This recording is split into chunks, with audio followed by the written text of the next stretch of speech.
is going live. Nobody will be watching it for a bit. So that's right, we're live. And we'll go to there. And Master, you might want to read Mary's thing before we start. Oh, it's a long read. Yeah, but we're actually live on YouTube now, so as long as we haven't got any viewers. Do I have to read it now? Because I'll explain later. I will try and read it at some point, but I sort of glossed over it, and I'm not going to involve it in a massive extent in the show, just for our apolitical reasons, because this is a podcast about Doctor Who. And yeah, that's it. We just can't. But I will talk about it on a very small level. Anyway, we're actually live on Facebook. Shouldn't be talking about it at all. And where's midpoints to Doctor think? Why don't you see if you can bring Matthew in? He has not responded. Oh, do I have to do absolutely everything? Okay. He has responded. He has responded, is he? Yes, he said currently coughing up a lung, so probably not. Whatever. Let's get going. So I will. Let me respond to him before we get going. Good grief. I want to get to bed. Actually, no, what I want to do. I want to have a bath and then get to bed. Because Deb's going to get me up about 5:30 to change the bed clothes. How was tonight's episode? Brilliant. Shut up. Good. Right.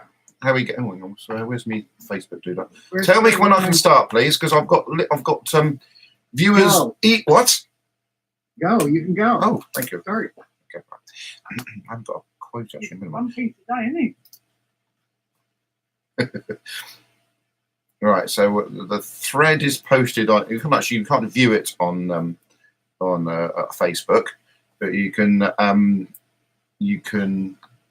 go to the link via Facebook. Does that make sense?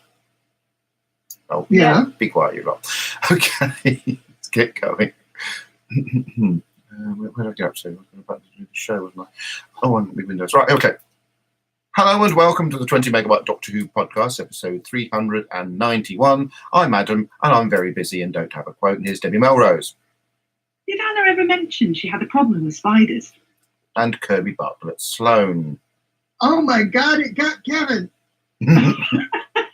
Very good. Yeah, very good. Yes, this week we're going to be looking at arachnids in the UK, as opposed to the episode that has just finished about 10 minutes ago. So we'll get straight. Is that all right with everybody? And anybody wasn't on last week that wants to talk about the previous episode? I think it was called Rose. Oh. Was it Rosa? I can't remember. Let me just say it was wonderful. The best Doctor Who. Among the top Doctor Who I've ever seen. Period. Slight exaggeration. Fantastic. The funny thing about talking about the Rosa Parks issue, and I don't know if you listened to last week's show, and if you don't, you really should have point deducted for every show you don't listen to, Kirby.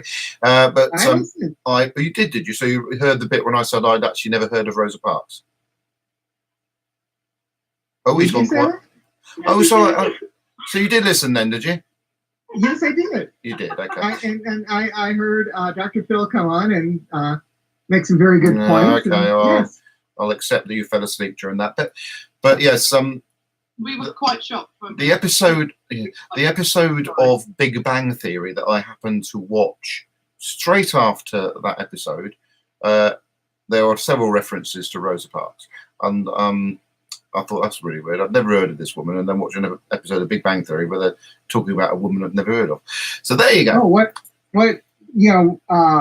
Julie and I have been rewatching Big Bang Theory. What episode was that? Oh, somewhere in the region of Series 9 in the early days. I'm watching it quite regularly now because Series 12 has started on E4 now and on iTunes. iTunes is slightly ahead. And I want to try and get up and catch up before the series ends. So I'm watching it on speed watch. Yeah, we're watching it regularly as well. And I still haven't watched last week's episode yet, and I also haven't seen last week's Young Sheldon. How do you like Young Sheldon? Young Sheldon is fantastic. Is it Series 1 on Young Sheldon? No, we're in Series 2. Oh, yeah, brilliant. At least we know Series 2 is on its way. Fantastic. No, I haven't seen. I've watched all Series 1, but none of Series 2 because it's not here yet. Okay. But yeah, that's a great show. Okay, Arachnids in the UK begins with the beautiful new Doctor Who. It's the right time, It is. I absolutely love this title sequence. Yes, as I was saying, It's the beautiful title sequence, and then we sort of have a sort of spooky floor riding camera sort of view of some places. Yeah. For a second, I thought we were in the Overlook Hotel. Yeah, spider cam. Yeah. Obviously, at this stage, we don't realise that it's supposed to be a spider's view of the. Of course, there was a spider in the room with that nasty man from Sex and the City. Big pardon? I've never seen this guy before. What, you haven't seen him in Sex and the City? He was Mr. Big in Sex and the City. You need to catch up.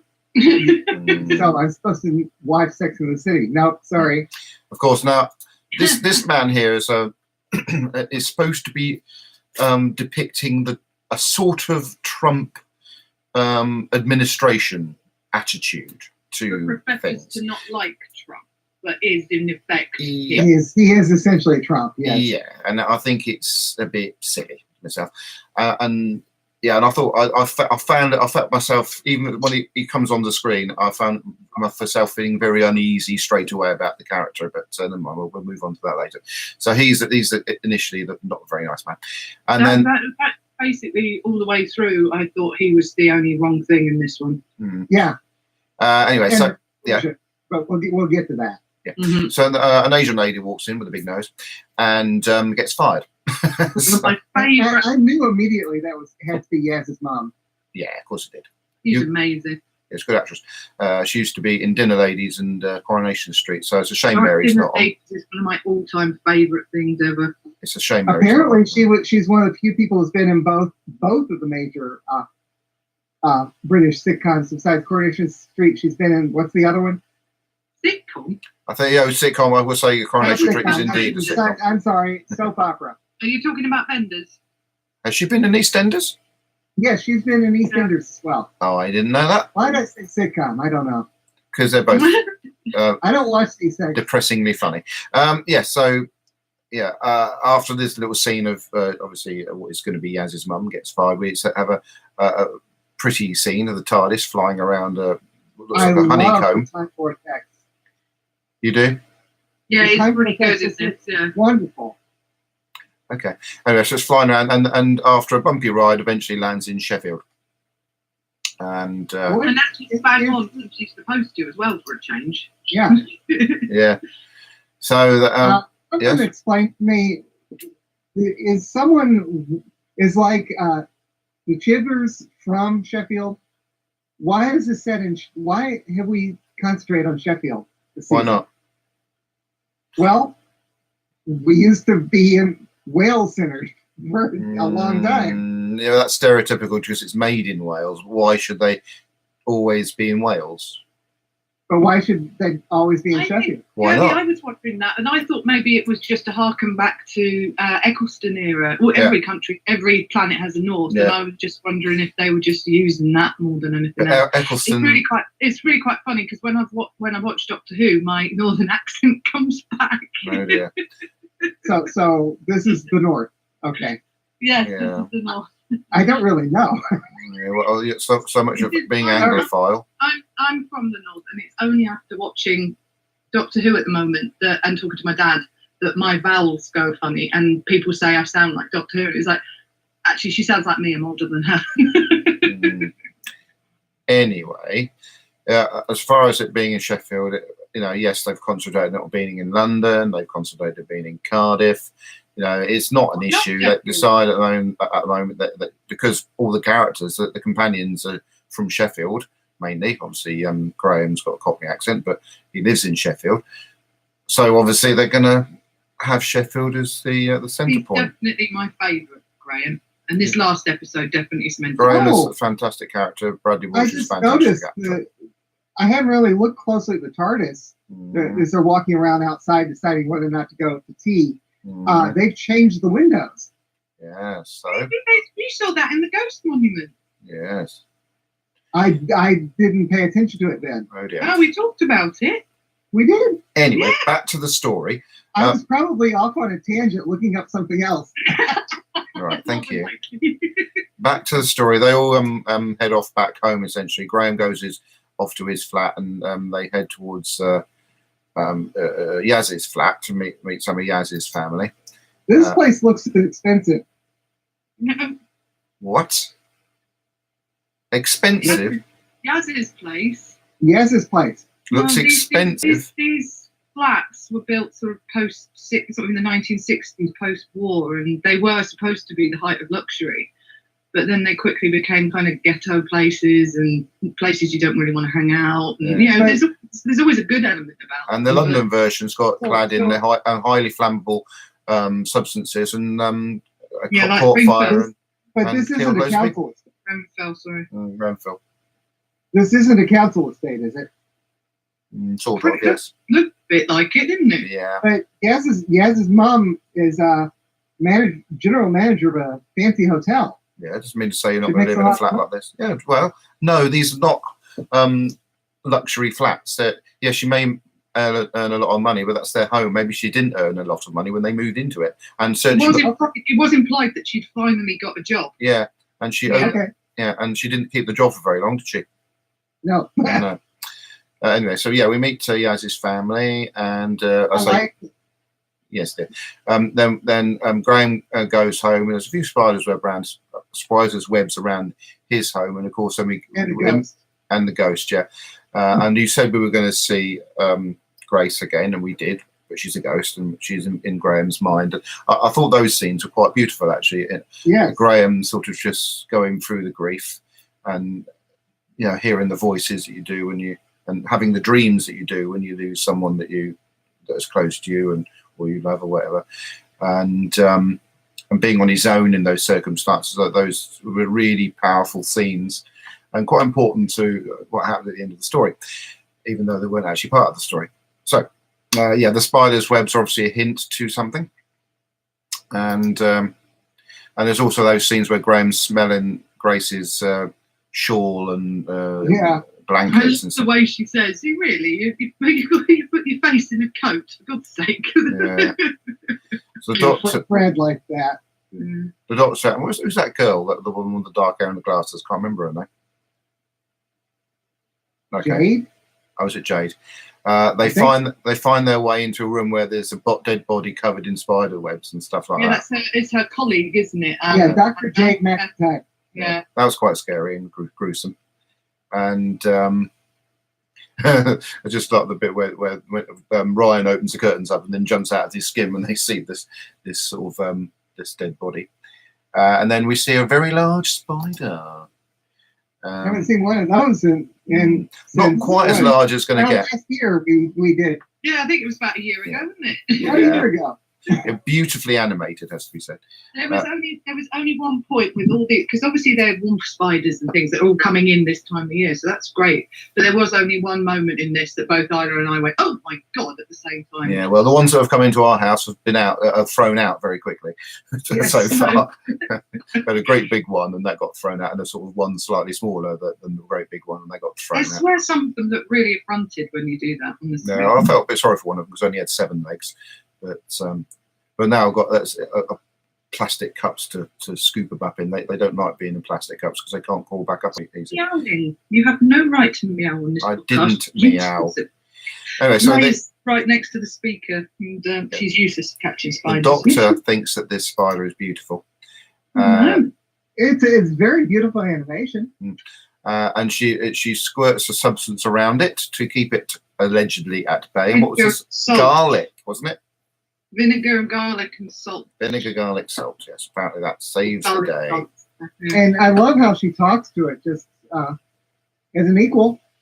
Yeah. So, Graham then reappears and tells them that you won't believe what I've seen. Yeah. And then we're back in the hotel where well, I think Yaz finds her mum, and where does she find her mum? Hang on, just go back in the hotel. Hello? She's waiting for reception. Oh, and then we meet Mr. Sex and the City again, who demonstrates still further that he's not a very nice man. And telling her off about the mess in the room. Yeah. The doctor finds a way into the lab, and this is there's lots of spiders around and diagrams of spiders because they've got a plan. What's the plan with the spiders? This To increase their lifespan. Well, that didn't work very well, did it? And to also increase size so they can work more with the silk. Yes. Oh, of course, because the silk is very, very strong, isn't it? It's strongest material. That is still Yeah, there. I mean, if it stopped Amelia Earhart's plane. Okay, and not according to Star Trek: The Next Generation. It didn't. Was that It is Star? still No, the doctor said so in this episode. Yeah, but Star Trek's Amelia Earhart episode came first. I think it wasn't. Was it in Voyager? It might have been Voyager actually. Might have been, but we're talking different universes. Okay, if you say so. I think it's wonderful that spider silk is still one, even with all our technology, is still one of the strongest substances in the world. Yeah, I can break it quite easily though, so it can't be that strong. Anyway, at some point, Sex and the City man goes to the toilet, and there's a rumbling in the bath. I love the fact that it was rumbling in the bath because obviously we all find spiders in the bath. Oh, when they mentioned it was a scheduled bathroom break, I was going, "What is it, Sheldon?" Yeah, yeah. But when the kids were young, we got a sink plug with a spider on it, and when the kids were and there was also a TV program called Spider in the Bath, and to make them, when they were very small, to make them laugh, Mum Deb used to go, "There's a spider in the bath, a spider in the bath, a creepy crawly spider in the bath," and sing this song to them and just sort of tickle them in some way with this spider. And this scene actually reminded me we're all singing it, and then this great big gargantuan spider. For life. Aragog, we called him for the benefit of the episode. Yeah, I just said it was Aragog. Came out and then devoured the bodyguard, and took him down Kevin. the plug hole. Kevin, I lost my Kevin. Yeah, that is a homage to the Minions. Anyway, so I just love the bit where he gets dragged down the plug hole. What? They killed Kenny. Yeah. Okay. It was a South Park reference. Oh my God, they killed Kenny. You beep. But yeah, you can see this sort of hand grabbed, and then he gets this dragged down through the bath hole. That was great. Yeah. That was perfect. His little feet could go in there, so that's quite amusing. Now, this character, obviously, the Doctor takes control. This is the scene where who put her in charge? We did. He sort of tries to keep in control, but realizes he's out of his depth. And I'm talking about Sex and the City man, not a very nice man at all. Master, Yes. have we seen so far? Is this the first time that this doctor has used a psychic paper? Yes. And she just pulls it out and uses it. No explanation. We just know that we all know what it is. It doesn't matter. It's a very quick scene. It doesn't matter if anybody doesn't know whether it works or not. I mean, Well, I thought it was great. in today's episode, the sonic screwdriver stopped working. So, Yeah. Oh my goodness. Yeah, I know. So you just have to live with that. I tell you what, today's episode didn't half remind me of Passengers. Anyway, back to the one we're doing now. I just want to throw that in there because I'll probably forget about that next week. So the spiders are getting bigger. Has the Doctor worked out why the spiders are getting bigger? No? Okay, that's fine. They keep growing and growing and growing and getting bigger and bigger and bigger. And I'm just sort of flicking through these bits now because basically it's very much Base Under Siege episode from about halfway through. Where they're all sort of crawling through corridors that trying to wonder when the next big spider's going to come around the corner. They end up in the spider's larder. I think there's a point in which, even though the bodies are tied up in silk and stuff, the spider hasn't eaten them because it doesn't want to eat them. I don't think it wants. Is that right? I think it has its instinct to do it, but then of course it doesn't eat people. It eats other things, doesn't it? Is that right? You're gone quiet. Have we lost a link? What's going on? Oh, hang on. Oh, hang on. What's happened to this?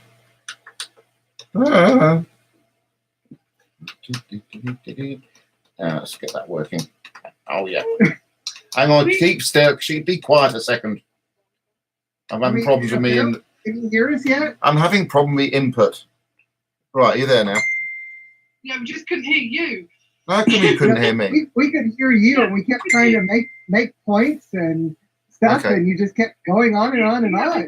Well, be quiet. Right, start again. I'm sorry about that. What happened was that the audio device timed out. Right then, so go and make the points you were trying to make while I was talking on and on and on. No, I was just trying to get your attention to let Kirby make his point. Go for it, Kirby. Someone who's been messaging me. When they were in, it's very, very weird thing that I'm going to have to check with the person who's in charge of one of the oldest science fiction fanzines in existence right now, File 770. File 770 was founded because of a room party like 50 years ago at a science fiction convention in a room 770. They were standing in front of room 770, which, since this is a science fiction show, they might actually be making a reference to this. I did wonder, because everything that was sort of placed in front of us in this episode did seem to harken back to something. And I did wonder, because they did sort of focus on it. So I'm going to get in touch with Mike Glyer, who runs File 770, and ask him if he knows about this. My daughters have been in File 770, the fanzine, several times over the years, and they even congratulated Julia for graduating as a mechanical engineer, because they reported on us when we first went to China 20 years ago. So, have you finished now? Go ahead. Nothing. Yes. Joshua Dybel on the new YouTube feed says, "Hello in your new home." Ian Kirk says, "I don't have a Kevin." Lillian Robbins says, "Hi." And then Ian Kirk says, "Spider-Man gained his powers from a radioactive spider. These spiders gain their powers from human toxic waste." There you go. It was human toxic waste. That's what I was trying to remember. Bearing in mind, I've only watched this episode once, so I'm trying to sort of see how much of it I can actually remember. Basically, there was it was almost like a rubbish heap. They built this hotel on a rubbish heap, didn't they? On a landfill, I suppose. Would you call it? Well, landfill put inside of a coal mine. That's it. And this is where these spiders have been basically getting all their energy from. Basically, it was the Green Death. Yeah, it was a bit between the Green Death and what was the other thing it reminded me of? Well, other than the fact that they were big spiders, it wasn't Planet of Spiders. No, there's a bit of the Green Death in there. It reminded me a little bit of Back to the Future, and when the DeLorean was powered by rubbish a little bit. Anyway, back to Doctor Who. Yeah, so they're skulking around in the mines. I'll have to move forward a little bit here, because basically what's happening is that they're basically skulking around corridors for a long period. I did notice that one of the background walls did look a little bit like the little squares in the classic series. Oh, really? Oh, only a little bit. Only a little bit.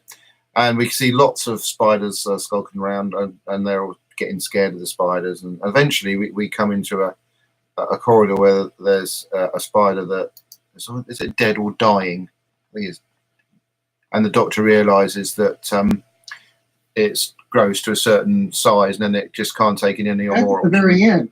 I know, we've moved. Have you got all the way to the end? I have, because all they're doing is skulking around corridors, Kirby. Okay. Yeah, that's basically what they're skulking around corridors, running away from spiders and stuff. So yeah, the Doctor realizes that they grow to a certain size, and then just can't take in any more oxygen and die. And he said, "I'm sorry." Sorry, she said, "I'm sorry. I'm so sorry." So sounded a bit like David Tennant. And yeah, that was the end of those spiders. And then he decides to do the American thing to do. Blow the whole place up. No, shoot it. Yeah, I'm sorry. I'm so sorry. But there's hundreds of spiders in the coal mines and in the building. I presume it was on lockdown, but that doesn't explain what happened to all the spiders that were in the flats and in right, exactly. other places. So I'm a bit confused by that was suddenly the end of that story. It wasn't really explained as to how they actually got rid of the spiders that were outside the hotel. They were going to do. They put them in that room with obviously the 6 months food, and they were just going to die of natural causes, apparently. Yeah, but what Except about the there's- spiders in the That's not flats? all the spiders in No. Sheffield. No, not the ones. I mean, these genetically engineered spiders. We're talking about the spiders that were in the flats that killed that woman in her bed. Oh, they're drilling again. What's that got to do with it? That's what she said, by the Well, way. they're drilling to attract some spiders to your own. Yeah, just moving it Now, outside. come on, the house. focus. Focus. I'm asking, what Yeah. was the explanation? Yes, they've got these spiders in lockdown in this mine-stroke hotel. What about the spiders that were outside the hotel that They were did massive? not explain. They This- did that's not what- explain. They This didn't. is- That's one of the things I don't like about this They This story. is the focused on problem that hotel, I have. that's it. They just focused on the hotel. And they didn't really explain it. They just suddenly cut it off. Even with the hotel bit was a bit And- confusing for the layman viewer. As someone somewhere pointed out, might have been on a 20 megabyte, might have been someplace else. So far, with the stories so far, we've had no conclusion, no consequence for any villain so far Okay. at all. Yeah. So the Trump person in this story just went on with his business. Probably will end up being president at some point. And For last week, Doctor the time traveling racist was sent to the past. The week Mhm. before, Yeah. there was no real the whole race thing just Mhm. went away. Yeah. Well, And yeah. the week before that, Tim Shaw. Good job. I think we can accept that somewhere along the line we're either going to see Tim Shaw, we're either going to see the time traveling alien come back, not so much, or we could well see. I mean, this actor who They'll all turn up together on the last episode. Yeah, yeah, they're not- maybe in the last episode, or maybe somewhere along the line they'll be together, or they will be in the story. They might not be. It's Some not. of these It's what shows- Moffat used to do, isn't it? He used to bring these characters back. Yeah, sorry, Kirby. You tell me if there's a good. You don't have to tell me plot or anything, but It's better Does- than last week. today's episode have a conclusion which Yes. doesn't do that. Yes. It's a Thank solid story. Is much better than last Yeah, week. right. It was very much another base in siege, stroke arc in space type story. Really good. And yeah, that's what it reminded me of right at the end. I thought that was very like the Ark in Space. So there you go. Oh yeah, it was Ark in Space, yeah, and very much like Passengers for me. It was quite good. It was much. You couldn't get much. Right, can we? I will just conclude the story. Sorry, we're jumping behind and ahead and all over the place. So at the end of the story, we'd have another obviously shot of Graham looking lonely in his flat, and the others realizing that their mundane lives would be a little bit more interesting if they went off with the Doctor. So they do. Team Tartars. Team TARDIS. Yay, team! Yay! So that's the end. All right then. Arachnids in the UK. There are some charming bits in it, which are quite nice. I think that the animation of the spiders is good. The Doctor's attitude to all the spiders is fantastic. The political elements are absolutely absurd. Now, I don't like Donald Trump. I don't like his politics. I don't like him as a politician. I used to like him when he was on The Apprentice, but as a politician, I think he's bad for the world. I'm not going to go into politics too much, but having said that, they're really being unfair to him with this characterization of this Trump-like character that's supposed to be against him.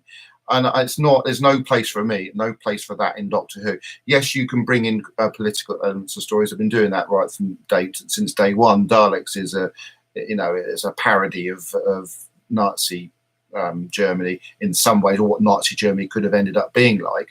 Bearing in mind it was made only a few years after the end of the war. Now this. I don't think it's fair and it's so democratic to depict a leading politician, however you either agree or disagree with his policies, in this way. And I don't think there's any place for in Doctor Who. Yes, make a evil American politician up. Don't connect him with a living, currently running politician. Like I said, we've had an Obama in Doctor Who before, and then we had a fake president that got killed, in the Capaldi era. Most of the main politicians in Doctor Who have been, just fake ones like Saxon the prime minister, the prime minister, when the 10th Doctor came into existence. Keep it that way. Don't mix it up. If it's a Doctor Who politician, keep it a Doctor Who. Remember when Nixon was in? Yeah, I can accept Nixon to a degree, because that's in the sort of past, and they haven't settled and talked about American politics and said, right, we're in between 1971 and 1973, whenever Nixon was in. Yeah, and what I liked about that was they were showing the tape recording, and it was implied that was the missing part, the missing minutes from the Watergate tapes. The recording of the silence business. And also, he's not currently running president of the United States. I don't think it's right to do that. And I thought it was bad. I mean, I don't agree with Trump, but I do agree with some of the things he said in regards to the fake news. That there is most of the stuff you can see is a twat, but there's also stuff that people post that's fake about him as well. It's like the scaremongering that they had out when it would be the end of the world when Trump became president. It could still be, but I would have thought it would have ended by now with the way he was painted. But yeah. Now, I would say to the listeners, I will gloss over because Mary did send a message in about how disgusted she was with this episode, and I can understand why. So we'll leave it at that, and she's got her reasons. And this show is not a political show; it's a show about Doctor Who. But unfortunately, this episode has highlighted a political angle, which I don't like, so I'm not going to talk about it. All I'll talk about the show. It's not very good at all, this episode. There are aspects of it that are charming, but that doesn't make it a story. It's a shame because they rendered the spiders really, really well, and they've rounded the characters of the companions off really, really well, and then put it in this rather absurd, even for Doctor Who, absurd story. And the problem is, the reason why Izzy isn't on the show tonight is because she's so disgusted by the story being so bad that she didn't want to watch it again. She found that she didn't find the spiders scary. She just thought it was. She just really didn't want to watch it again and sit down and do questions on it. So she refused to be on the show. It's just a shame. She could well be on next week. It was a good episode tonight, so it's a good chance she will be on next week. But yeah, it's a bit of a low point for me, even going through previous series of the show. And yeah, I mean, you could look at it another way. Rosa was a political, but it's a historic political rather than a current affairs. Yeah, it's very. It was uncomfortable to watch. Yeah, bad taste in the mouth. Boy, was it? Yeah. It was. Yeah, it had potential to be really, really good, but it wasn't. It was. They just really sledgehammered you over the head with this political crap, and it's not. No, it's not no place. I mean, I think they're trying to be like there's a current drama that just finished on BBC called Bodyguard. I think they were trying to dabble in that a little bit, but it was it was terrible. What got me? It's turned off my in-laws who watch Doctor Who. They stopped watching it about 20 minutes in because it was that bad, and they're sort of not Doctor Who fans. This is going to turn off viewers. This episode. I'm worried this is terrible. Of people who were just coming to grips with that we had a Lady Doctor. Yeah. The odd thing is that viewing figures were good for this one. So Tom loved it. Tom loved it. Isla thought it was brilliant. I just was distracted. Take out the political stuff. It's quite good. That would have been an absolutely fantastic little horror story. Yeah. But, there was no need. They could have had the main character, the political could have been any political persuasion. Yeah, generic. It just been that. It's like the character from Voyage of the Damned. The baddie in that. The corrupt. We could have had a rich British baddie. It didn't have to be an American baddie. But they could have had it as American baddie because they managed to get this actor to come in and play it, but he didn't have to be connected to Trump. He could have just been a corrupt American politician. Exactly. It's the generic corrupt we have plenty of those. Well, we have plenty of them as well. We're not American ones. But yeah, no, there's no place in the 20 megabyte podcast for political stuff that, unless it's connected with the show.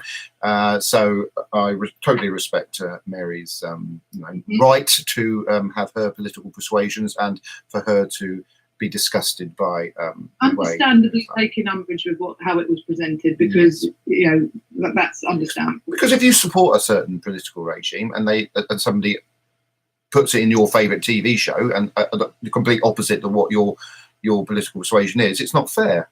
There's no reason for it. I don't think they should do it in a show like this, personally, unless it's historical, and it's not historical. So there you go. So what did you think of it? Sorry, we've already gone past that bit. Just ranting. What did you think of it? Other than, what I thought of it. Oh, there. Everyone's gone quiet again. Is it still... Hello? They've gone again. Oh, you're back there again. Hello. Yeah, who are you asking? Both of you. Oh, go on, Debbie. What did you think? Well, pretty much said it all anyway. It could have been so much scarier. It would have been so much scarier. I hate spiders. Tiny spider was on me, I'd turn into a karate king. It's like, no, they should be scary. The bit that had both Anna and I going, oh my god, was the bit when they trapped the spider underneath that sort of giant saucepan, and then they look up and then all the spiders are coming on the roof. That was the moment that both Anna and I were like creeped. Hey, do you know what? If you want a bit of satire, the way they could have got around the problem with the spiders in that hotel is put some razor sharp barbed wire around the whole thing. That's true. They wouldn't have gone on that, would they? God's sake, let that one go, didn't you? Yeah, Carry on. Did, yeah. Hello, carry on. Sorry, I've not been not been too good this weekend. Oh, no, I'm not using that as an excuse, but obviously I can't pick up on jokes as quickly. At least you're accepting as a joke. But the fact that the politics that came in, as we've just said, it really was just unnecessary. It ruined the story for me. But it was great to meet Yaz's family. They were brilliant, and they were the whole idea of the spiders, but having it not conclude other than the spiders that were in the hotel.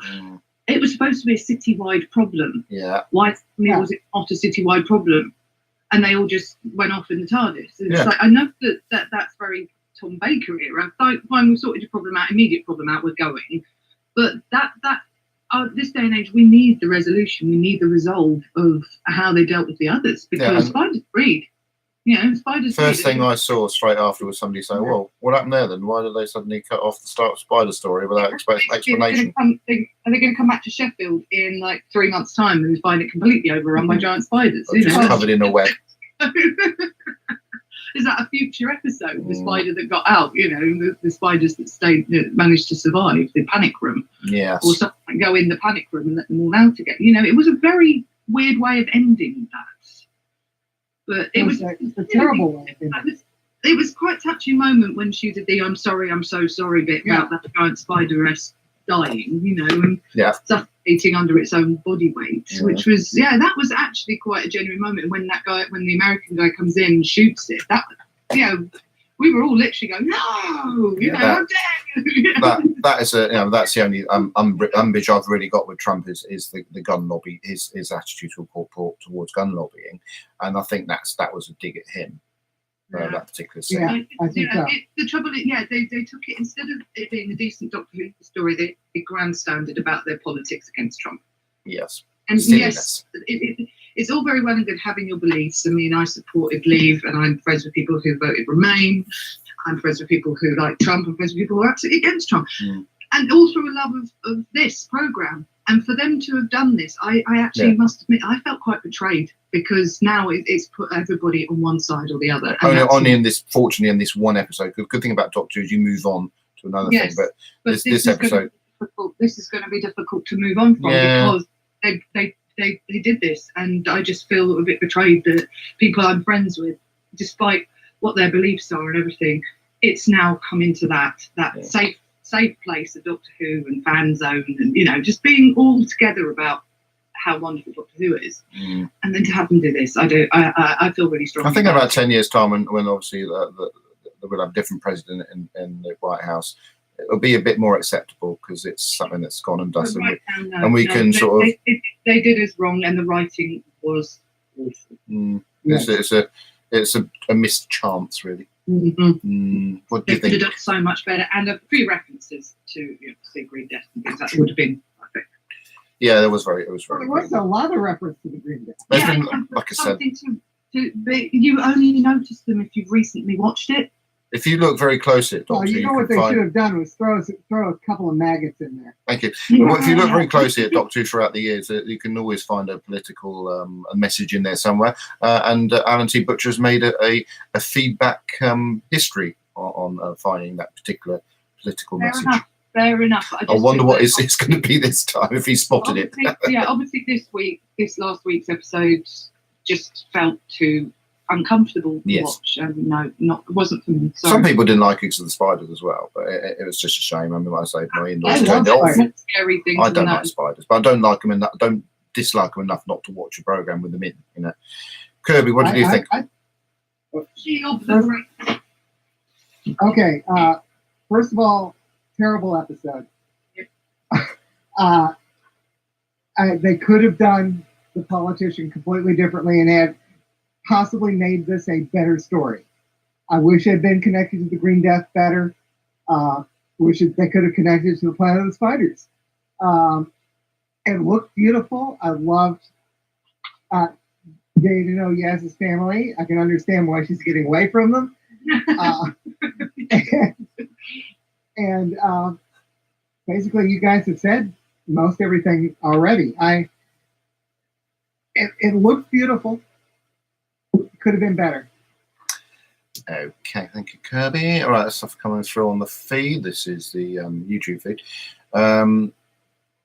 Lillian Robin says, good to hear about the newest episode. Well, you've not watched it yet. What happens is the Doctor and the team land in a sort of scrapyard planet looking for a specific item and tread on a mine, and everything goes a bit sort of tits up from there onwards, and then we see lots of beautiful classical white sets, beautifully made. You'll look forward to that. It's actually a very, very good episode. I'll tell you what, they tread on a mine. Does Harry Sullivan come along? No, the Doctor touches it, and it's a sonic mine, and it goes woof.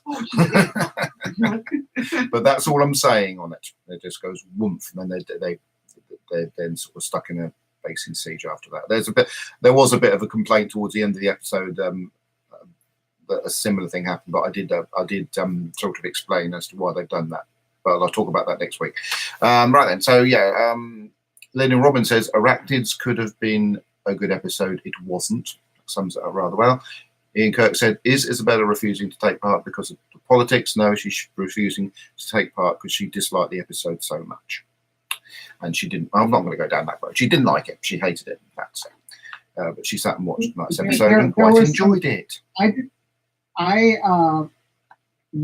disliked some of the Capaldi stories more than this one. You did? Yeah, the whole Monks trilogy. I hated. Oh yeah, no, I preferred that lot. To be fair, it wasn't very good, but I still preferred it. And this is only one episode to get out of the way, and I just wish that we could have a season of Doctor Who where we don't have duffers. It always happens. Yeah, I know. There's actually a discussion thread on our Facebook page at the moment about this latest episode. What, today's one? Yeah. Oh dear. After the discussion.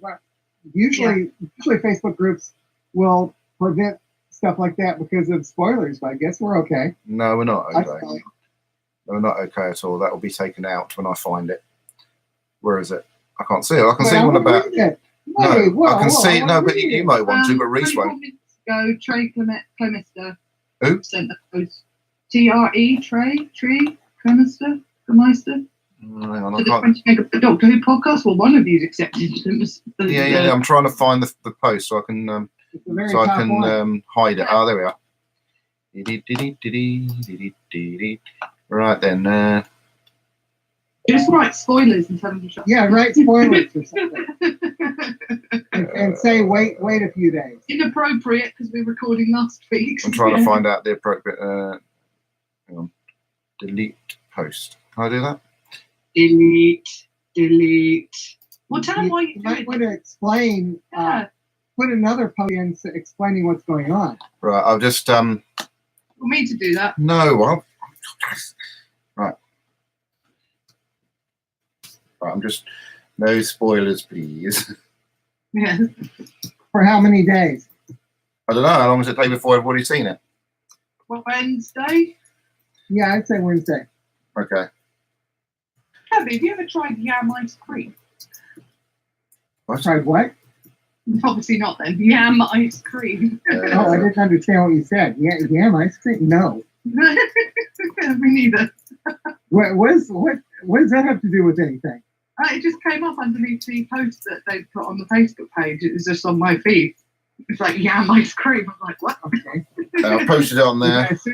Which I assume would be sweet potato. Yeah, sweet potato. Yeah, yam. Now we have sweet potato stuff all over the place. Well, I'm sure the viewers on we have sweet YouTube potato, are absolutely fruit pie. fascinated by this. Right, feedback. So let's have a look, see what we've got on the Facebook feed. We have Kirby requested it. Laurie Nick said, "Sorry, folks, I watched it too." Master, What? Master, may I make a point? Last week, I did listen to last week's show, and what you missed with you saw where I requested that someone else put the request for the feedback last week, and then you said, then he went ahead and put the request anyway. That's because like 7 or 8 hours went by without someone putting the request out there. I was done with what I was doing during the day. I came home and I put the request. Kirby. It was the middle of the night here. Kirby, Yeah. I'm over it. Moving on. Right, Laurie Nick said, "Sorry, folks, I watched it 2 times and thought it was must meh." I think she means just meh. Dozed off even. I could see where it would be a fun one for the kids and a bit of a romp, but at least the least favourite so far, and I actually like spiders. Jeff Oil, weakest of the season so far. Not one reference to Planet of Spiders. The villain does a good thing by putting the spider out of its misery, and so Jeff. He said, yeah, well, so his evilness is completely nullified, and he walks away completely free. This is a reoccurring pattern that I'm not keen on. No consequences for any bad guy so far, and I'm sorry, every spider in Sheffield is in that safe room. Rubbish. Too many plot holes for me. Could have been brilliant. Instead, it's just okay. There we go. Thank you, Jeff. Was somebody about to say something there? No, disagree. No, I was saying. I remember earlier. I said I saw somewhere that someone had said no consequences for any of the villains. That's where I saw it. Right. I'm just doing some clerical stuff behind the scenes here for our. I think if anybody's wondering what I'm doing, just I do work hard behind the scenes while the show is on. This is precisely what I'm doing now. It's called multitasking. Even though I can do it sometimes, I'm not very good at it, and the fact that I'm able to speak to you while doing it is quite amazing. But anyway, where do we go? Oh yes, we're doing feedback. It's amazing. What? It's amazing. Right, we've got Josh. This is Joshua Dybel. Said Arachnids in the UK was okay. Obviously a Halloween one, primarily for the kids. A very rushed ending. The kids would have been really confused by the ending. A very rushed ending. I thought I'd missed something. Can't see how shooting a spider would be any worse than leaving it to die slowly in a panic room. But good character. It's not very humane, is it? No, but character development again. Particularly enjoyed the tension over when they'd be travelling with the Doctor. It's not often that they get to have a proper chinwag about it before jetting off. Thanks for the tip-off about pointless celebrities. Watched it last night, really enjoyed it. Now watching Torchwood for the first time ever, have decided to finally give it a go. Just watched the first 2 episodes. That second episode is a bit saucy. It is indeed a bit saucy, Josh. Yes. But it was trouble is it's deliberately saucy because they could do it, they did do it, but I think it did settle down after that. First 2 series of Torture are absolutely superb, so you've got some enjoyable things to watch there. That's really good TV there. Indeed. Right, hang on.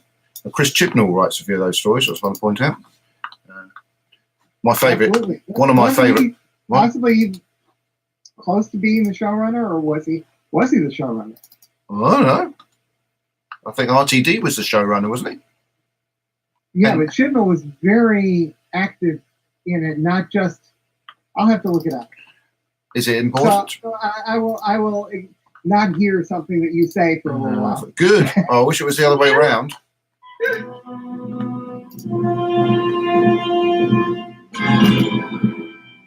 Hello, 20 Megabyte Podcast. This is Ian Kirk. This 20 Megabyte episode might come out on US Election Day.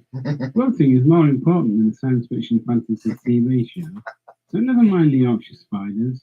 Go and vote. I went to see the film Bohemian Rhapsody last week. Oh, I want to see that. Arachnids in the UK by Chris Chibnall. Jack Robinson, the businessman and hotel builder, thought he was so important, but I see a little silhouette of a man. The meet Yaz's family. The tradition in New Who is to meet the companions' families. Yes. The doctor keeps calling Nadia Yaz's mum. I love that. Perhaps one of the CGI York. Oh. Hang on. It stopped. I'm in all sorts of trouble with my audio tonight. Right, I'll be working again. All right. Let's try that. Let's take that back a bit. Sorry about that, Ian. Hello, 20 Megabyte. Oh, not to the Podcast, beginning. Hello, 20 Megabyte. Podcast is Ian Kirk. Just play it. This 20 Megabyte episode might come out on US Election Day. Voting is more important than a science fiction fantasy TV show, so never mind the Yorkshire Spiders. Go and vote. I went to see the film Bohemian Rhapsody last week and was impressed. Arachnids in the UK by Chris Chibnall. Jack Robinson, the businessman and hotel builder, thought he was so important, but I see a little silhouette of a man. The meet Yaz's family. The tradition in New Who is to meet the companions' families. The doctor keeps calling Nadia Yaz's mum. Perhaps one of the CGI Yorkshire Spiders could have had a flat cap. Ryan looks up to see the giant spider on the ceiling. He's just a poor boy from a poor family. Spare him his life from this monstrosity. The doctor usually wants to get away at the end of an adventure. This time the TARDIS crew does too. Who's going to sort out the leftover spider and toxic waste? A bit of a cloth hole. Yes. Whose wife knitted the fourth Doctor's scarf? No, it is made by Madame Nostradamus. It was indeed. Bye for now. Thank you eventually, Ian. I do apologise for my technical issues I'm having this evening, for my speakers being very, very naughty. Sorry, will you make... Debbie, Master? He's singing what? quiet. Yes? Master? Okay, back to Torchwood. Yeah. First season, RTD was the main writer and Chibnall was the secondary writer. Second season, Chibnall was the lead writer. Thank you for that. I'll sleep restfully tonight with knowing that's a particular piece of information. Thank you. I just dropped my seal of Bartlett-Sloan badge. No, bump my head on the microphone. Oh, I can't get my seal of Bartlett-Sloan badge. Oh, got it. There we go. The seal of Bartlett-Sloan badge. I get that. Yes, you did. Yes. Yeah. So yeah, I still have it. I still got mine. I love it. It's on my winter coat. Debbie, you should have had something in your inbox. Do you want me to start? No, I just want you to read the stuff I sent to you via your inbox. The Green Death Redux, or 8 legs, not really bad, 2 legs capitalist monster. Dear Megabyte. Arachnids in the UK is, of course, a closely studied exploration of the precarious nature of the international financial system. Spiders are well established in Doctor Who as representation of the banking sector, and here we see them grown out of control once again through unregulated action by capital, leading to toxic practices. They are placed in the foundations of the hotel, thus presenting a huge threat to it, much as the corrupt and sharp practices of the banking system did for global capitalism in 2008. The conclusion of the tale sees most of the spiders confined within what looks like bank vault, clearly representing a proper regulatory system. The overlarge spider, whilst apparently too big to fail, in fact collapses in an allusion to Lehman's Bank. Good. Very good. Nice one, Alan. It should be noted that while some suggest the convenient death of the acromantula collapsing and unable to breathe properly draws attention to the scientific truth that actually all the spiders in this world would have struggled similarly, in fact, this is a righteous return to the frankly sporadic veracity of the science of the early years of the show. We also learned that the New Yorker, once known as Big for whatever reason, was not quite able to live up to that oh my God, I can't say that word, sobriquet, Yes. sobriquet, in contrast to the toxic waste engorged and tumescent arachnids. So I can say tumescent. Why can't I say it? All in all, Arachnids in the UK is a highly derivative retelling of the Green Death, clear written by someone who has been somewhat distracted by the planet of the spiders. It provides an adventure clearly designed to transition from the initial phase of discovery that our TARDIS travelling friends have been going through. Their transition from companions by necessity to companions by choice is successfully and even movingly established.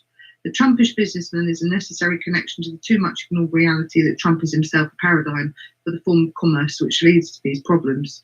This is a proud tradition in Doctor Who, with its contemporaneous critiques of Ted Heath, Margaret Thatcher, amongst many others. This story is perhaps 2 episodes too short because the Green Death itself was great at that running time. Next up, Doctor Who and the Saranga Countdown Conundrum, or the return of the Vorderman to Marinus, perhaps. Those are my thoughts. Alan T. Butcher. Thank you very much. And obviously, some of the Americans will find that the Vorderman reference a bit confusing there. That was obviously to do with a TV show called Countdown, a TV show indeed that this particular music comes from. Shut up, Debbie. Anyway, enough of that. Right then, so that's Did they parody that on the IT crowd? Yes. right. What Countdown? Yes. Yeah. Okay. Yeah. Okay. Yes, they did, yes. Yeah, now Who's I know moving what- stuff what you're around? talking about. So it sounds like we're in someone's kitchen. Then what was that funny clanking noise? A log was precarious on the fire. I just had to Do be move careful with it. those logs. Oh, by the way, this is funny. I'm looking, the Wikipedia page for the Saranga Conundrum is constantly being updated right now, so nonsense is going in. And someone put a section, lost the plot. There is no plot really, only pating that's a bit rubbish. And that'll make sense for people when they Yes. see it. Yes. And yes, I know what it is already. That's because I like spoilers. Yes, if somebody could explain further to Trey Clemister, because I did obviously I'm trying to do a show here, and all this stuff kicks off all at the same time. Could someone explain to him further? Because I don't think he understands. Because he said beyond this being dribble from Planet Incompetence, I have presented no spoilers. Somebody, I don't remember what he said. Maybe he didn't present any spoilers. well, I took Yes, it off. for the big courage spoilers, that's the point. Yes. Could you say that, please? Because Yes, he'll I think will, me yeah. to be the baddie, won't he? Yeah. I'm just the administrator of the podcast group. Right then, where are we? Nothing coming through on the feed, so we will continue. We're not going to have a quiz today. Simply because of the episode, well, 3 reasons. 1, the episode was so bad. 2, I've been extremely busy this weekend doing a wedding and a bridal show. So last time I did that, I had to do the show on a Monday. And 3, Isabella didn't want to do it, didn't want to do the quiz. That left just the 2 of you, and I didn't see the point. It's not letting me see the Do you the want me to post. tag you on it, Debbie? For goodness sake. It's not. No, I it's took not me that's been posted. And I shown took everywhere. off the original post. Unless you sent it to me as a It's a message. new post at the top. Yes. The top is literally you talking about Cora and watching out for some proper big spiders. That's at You the need top. to refresh your screen. I Hey, Both said the same thing. top thing. All right, hang on, let's have a look. 20 Okay. megabyte Doctor Who podcast Facebook group, which you can join. No, it's still there. It says, "New." I'm Yeah, going to tag you on it, though. I'm just saying that I can't see it. I'm That's tagging all. you on it. I think a content. What's your It says name? on my Debbie on my Melrose. Facebook. There you go. You're tagged. Right, you see it now?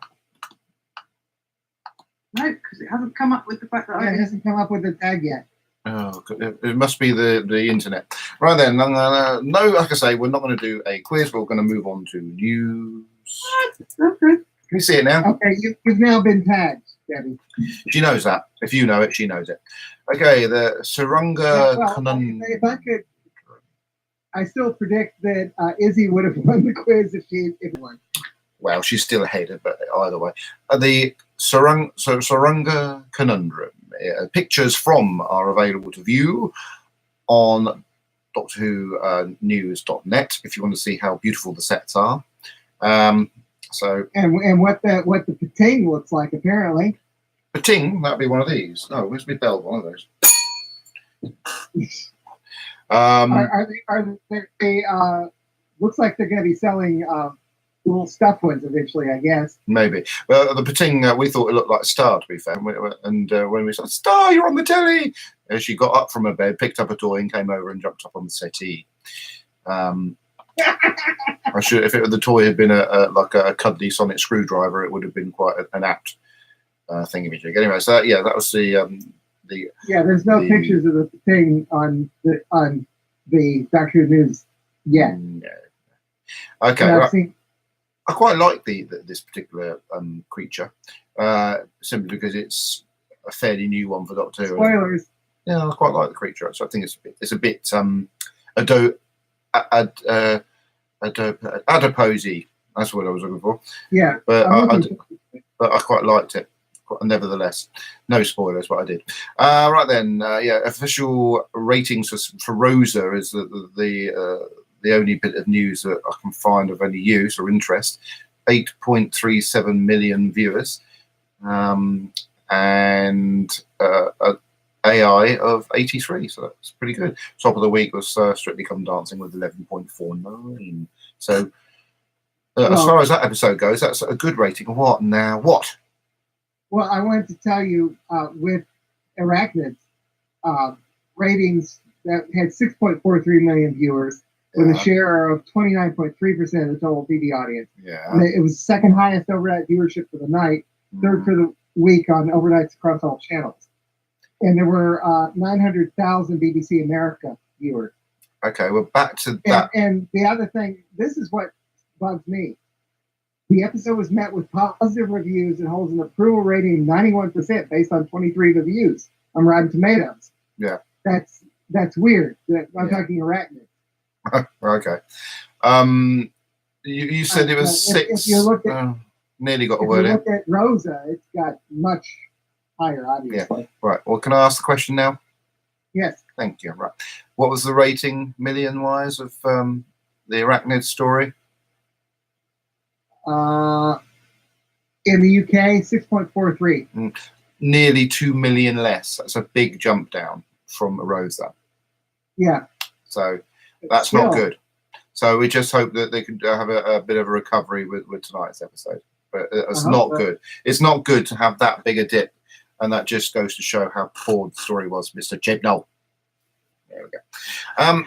Okay, so that's it for news. Because if we go any further down, there's just stuff about the 8th of March. It's a big Finnish production featuring Neve McIntosh and a few of the Capaldi / Smith characters. Oh, and Ace. Oh, actually, it's quite a big.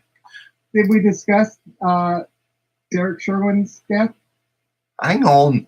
We've got Sophie Aldred, friend of the show, actually a family member of the show now because she's been on twice. Yeah. Lisa Bauman, Louise Jameson, friend of the show. Alex Kingston, Neve McIntosh, would have been friend of the show if somebody pulled their finger out. And Ingrid Oliver, who's been on the show but she doesn't know it. Gemma Redgrave and Katrin Stewart, who was she on it? I can't remember now. No, she would have been a friend of the show if somebody pulled their finger out. Am I correct in that? Correct. Yeah, so that's the 8th of March. Doctor Who story available soon on Big Finish. Derek Sherwin has passed away at the age of 82. He was a stalwart of Doctor Who, actually, and sort of late 60s and early 70s. I beg your pardon? He created Unit. He did indeed. So that's a bit of a sad departure for the world of Doctor Who. But, it leaves a good legacy. Yes. Fred and I had been watching New Who, and we were watching the Martha episode with the Sontarans. Oh, yes. With the big Unit presence. And she really loves Unit. she was glad to see you. Now, that's a good thing that you told me then. Okay, right then. Whowon.co.uk. Whowon.co.uk. If listeners may be unaware, we're in November now. I'm ignoring you. I'm ignoring you. Because Christmas is coming and you will want to buy your Doctor Who fan, friends and family stuff. Winter's coming Get too. it from Doctor Who. Sorry, whowon.co.uk simply because they are Doctor Who specialists. So they're not, a company that sells Doctor Who products along with other things. They are Doctor Who specialists and they love Doctor Who and provide Doctor Who items for you to purchase for your loved ones. And for instance, pre-ordering for An Ideal World, the first Doctor story, and Entanglement, which is another first Doctor story, and Eighth Doctor of Ravenous 2, which I imagine is an Eighth Doctor story, along with So those items are available for pre-order. Combat Magics, 13th Doctor story, available in hardback, and then Dalek Audio Annual. So there's a few bits and bobs coming up here. Diary of River Song 4, and the 13th Doctor Mr. Man book, which it's funny that it's available for pre-order. It was actually available. Did somebody have it? No. Okay, well, it's available for pre-orders. So if you want to get add to your collection of Doctor Who Mr. Man books, that's the one to get. Doctor Who Mr. Man books. Did you get yours signed by any of the doctors? No, I didn't. You fool! You won't get that opportunity again, will you? Which segues me nicely. Which segues me nicely to the demise of Island Con. Oh my God! Yeah. It was predicted even before the event started that there was financial discrepancies in the way the con was being run behind the scenes, simply because of a load of American potential guests not coming, simply because there wasn't enough money to bring them over. But some guests did come, and he replaced them with some really good Doctor Who guests. So I think that was very nice of him to do that for me. But nevertheless, it turns out that a lot of people have not been paid, not necessarily celebrities, but I think some celebrities, for attending the convention. One of my friends, Duncan the photographer, has not been paid. So he worked very hard that weekend, and the school itself has not been paid for staging this amazing event. So it's turned out to be quite sad. I was feeling a bit guilty because it was partly my idea to have it. Well, it was my idea actually to have it at Cowes Enterprise College, but it wasn't my idea that they weren't going to pay anybody. So the company that runs these conventions has gone bust. So that's it for Island Con. However, Phoenix from the Flames, the cosplaying community on the Isle of Wight, has enjoyed the opportunity so much to dress up as certain people at Island Con for 2 years that there is plans afoot to create an event for cosplayers on the Isle of Wight. Whether that be a convention in the conventional way, I don't know. But it might be more a sort of workshop, huge workshop together of everybody. And, I think the idea. I'm going to the meeting about. No, if you're going, I'm not going. No, I won't get worded edgeways. I'm not going if you're going. Yeah, so there's a meeting coming up next week, which we're all getting together and talking over ideas of what's going to happen. I think that there is the view that I'm getting is we're going to go along the similar lines. We'll have zones like we did for the fans to come and enjoy, where people can cosplay as whatever they want to cosplay and intermingle. We'll have traders, and we just need someone to stage it, really. But yeah, it'll be a convention. Celebrities. You might, when celebrities, yeah, we'll have to look into that one. We have to find someone who's a bit of a treasurer that can see how we can get enough money in from traders and tickets, if indeed we'll not do it for free and just have it as an event that doesn't have celebrities. I don't know. My idea, it would probably have to have a couple of celebrities at least. But then it would become a convention. But we don't know yet. It's in embryonic stage. Island Con had too many celebrities. I agree. They should kick out all the other celebrities and just have the Doctor Who ones. Yeah, it looked amazing. yeah, there was also there was that lady from Star Wars, Debbie. I looked at some of her stuff on YouTube. It's actually a really, really good actress. And did you realise she was 52? I thought I would have put. Yes, the lady that didn't wear knickers. Yeah, that lady. I wasn't going to mention that bit. Yes, Is it Bai Ling? Was that her name? Bai Ling. Yeah. Oh, her. She was a bit nuts, but very, very, very. At least she let me take a picture. She was really brilliant. I got some really good pictures of her dancing with the little T-Rex. Yeah, what you could have got was a picture of her doing a karate kick, something like that. I would quite appreciated that. But it failed. When you were saying someone not wearing knickers, I was going to ask, was Lillian there? Lillian wears knickers. How dare you? I do apologise, Lillian. That was Kirby that said that. If you want, I'd send them a private message of disgust if I were you, Lillian. That's terrible. Yes, it was Bai Ling, Nicholas Bai Ling, and yes, she caused a bit of a storm by doing karate kicks with no knickers on. But nevertheless, I did appreciate the fact that she'd actually she did put her make herself available for me to take a picture of her. So yeah, and quite a talented actress as well. Yes, I believe she was in one of the very first movies that was made almost entirely on green screen. What was the name of that thing? Avatar. Crow?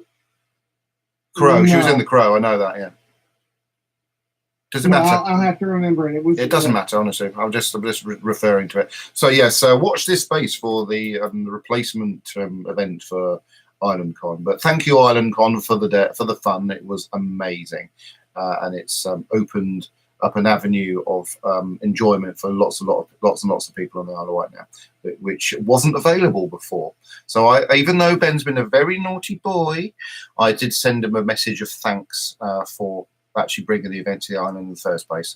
I didn't say anything about the fact he hadn't played anybody, but the fact that he's brought the thing to the island, it's just made everybody think that, yeah, this is something we need to have on the island a lot.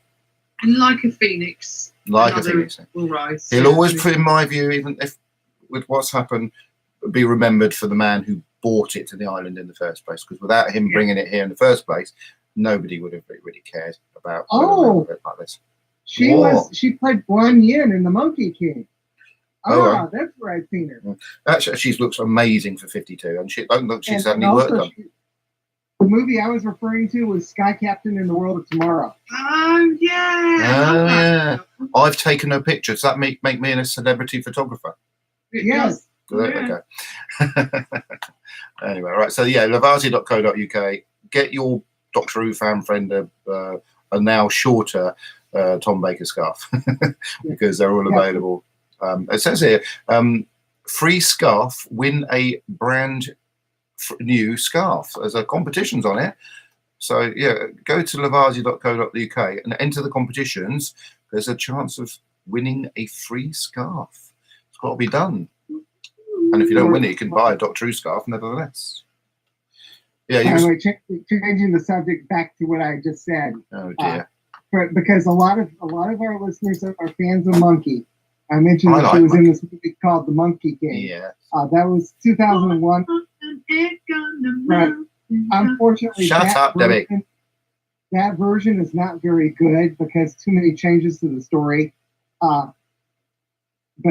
the one weird thing about it is that they put it out as a novelization, and in the introduction to the novelization, they quoted my webpage because I'm a big Monkey King fan. You're a big monkey. I know you're a big monkey. Without crediting me or acknowledging me or making any but I have this YouTube video where we went to a thing in Shanghai. It was a Monkey King theme park. Oh. And my webpage, which I've taken down because I can't afford it, had a description that was lifted straight into the introduction to that novelization. And I'm still pissed. Oh dear. Sorry about that. Wasn't me though, for a change. I sympathise with you, Kirby. Thank you. Right then, stuff come through on the YouTube feed. Joshua Dybel said Trey didn't actually reveal anything at all about the plot, just his opinion on today's episode. Just a bit of confusion there. And then he says, so no feedback on the current episode is welcome until invited. I'm guessing that's it. Now, has Debbie explained to Trey that it was Yes, just... I did. Yes, I wrote a thing saying we weren't accusing him of doing spoilers, but his post would have encouraged spoilers. So we do request to everyone, not just him, no spoilers until the other side of the world is at least caught up with the episode. Yes. I think it's fair to say that once it's been broadcast everywhere, then put something up. Because then people, if it's been on, people can avoid the spoilers if they don't want to see them. Possibly. I'm a bit concerned as to why people have sort of got quite cross about that. I think you just need to write a banner at the top just saying, look, it's not just against any one person. It's the fact that that thread would have been encouraged. But you just say, no, please don't put spoilers on here until it's been shown everywhere. Please don't bait spoilers. Yeah, exactly. That's the problem. That was what it was. But obviously... I noticed Reese did a comment on the thread that I deleted, so I don't know what he said. I don't know if he was moaning about it or not. But so yes, I'm sorry, he's going to be annoyed with me now, isn't he, old Trey? So no dear, doesn't listen to the show. It's a group. It's a group we would be watching now, wouldn't he? It's a group for podcasting, isn't it? Everybody just happen to talk about Doctor Who on the side when not podcasting. Next week we'll be. Watching Gremlins. Oh, sorry, no. We'll be watching a new episode of Doctor Who. And what are you laughing at? And though hopefully it will be received a bit better than the one we've just reviewed. And maybe Isabella will be back to talk about it with us. And maybe Trey will not be cross with me anymore. I'm looking forward to today's episode. So am I. So until let me finish. What? You've seen it. I thought you meant today's episode as in talking about today's episode. Sorry, I'm getting confused. Just actually see it. Yeah. When are you going to see it then? Not quite sure. Right. Sometime this evening. Oh, good. Okay. So until next week, thank you for listening to the show and watching it. Those of you that did dabble on the YouTube feed. Where it looks like it seems to work, will probably remain. Until next time, goodbye. Goodbye, Fancy Pants.